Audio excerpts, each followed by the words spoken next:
Hoje a gente vai fazer uma viagem pela história fascinante das telecomunicações aqui no Brasil. É uma jornada que começa lá atrás, com os primeiros sinais elétricos cortando um país gigantesco e termina com esse supercomputador que todo mundo carrega no bolso hoje em dia. E a pergunta que vai guiar a gente é exatamente essa: como é que foi essa mudança? Como saímos de uma realidade que nem é tão antiga assim, de esperar anos numa fila por uma linha de telefone, para essa coisa de ter um smartphone na mão o tempo todo? A resposta envolve imperadores, monopólios estatais, privatizações e uma invenção minúscula que mudou absolutamente tudo. Bom, vamos entender isso direito. Então, vamos começar pelo começo, claro. Lá na época em que a tecnologia começou de fato a encurtar as distâncias enormes do nosso país, olha que interessante a velocidade com que as grandes invenções do século XIX chegaram por aqui. O telégrafo, inventado em 1837, teve sua primeira linha instalada no Brasil só 15 anos depois. Bem rápido para a época. E o telefone, inventado em 1875 e, pasme, só 2 anos depois, por iniciativa de Dom Pedro II, as primeiras linhas já estavam funcionando.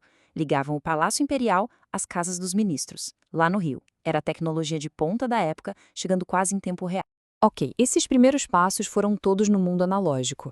A verdadeira revolução, a digital, precisava de digamos, um componente secreto.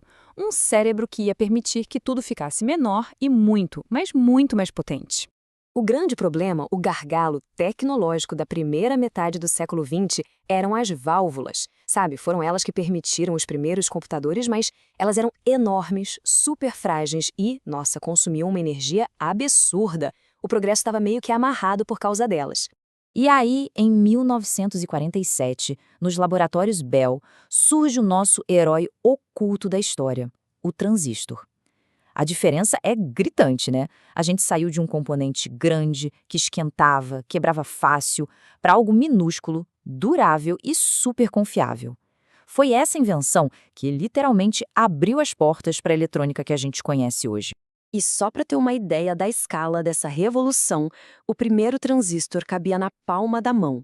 Hoje, um único chip de celular tem bilhões deles. Bilhões. É essa densidade toda que dá o poder que a gente carrega para todo lado. Beleza. Com essa nova tecnologia surgindo, como é que o Brasil organizou a sua rede de telefonia no século XX? A resposta foi simples, com o controle total do Estado. Na década de 60, a situação era um verdadeiro caos. Tenta imaginar, mais de 900 empresas diferentes operando a telefonia no país, cada uma com seu equipamento, seus padrões, e muitas vezes um sistema não conversava com o outro.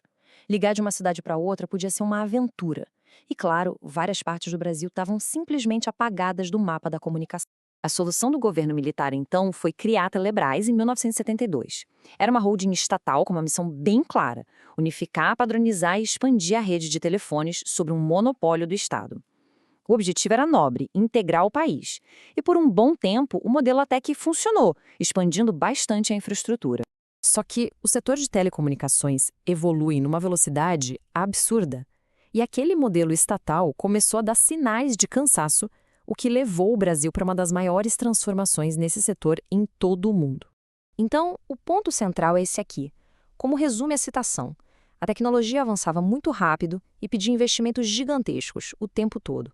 O Estado brasileiro, ali no fim do século XX, simplesmente não tinha mais grana para bancar a expansão e a modernização que o país precisava.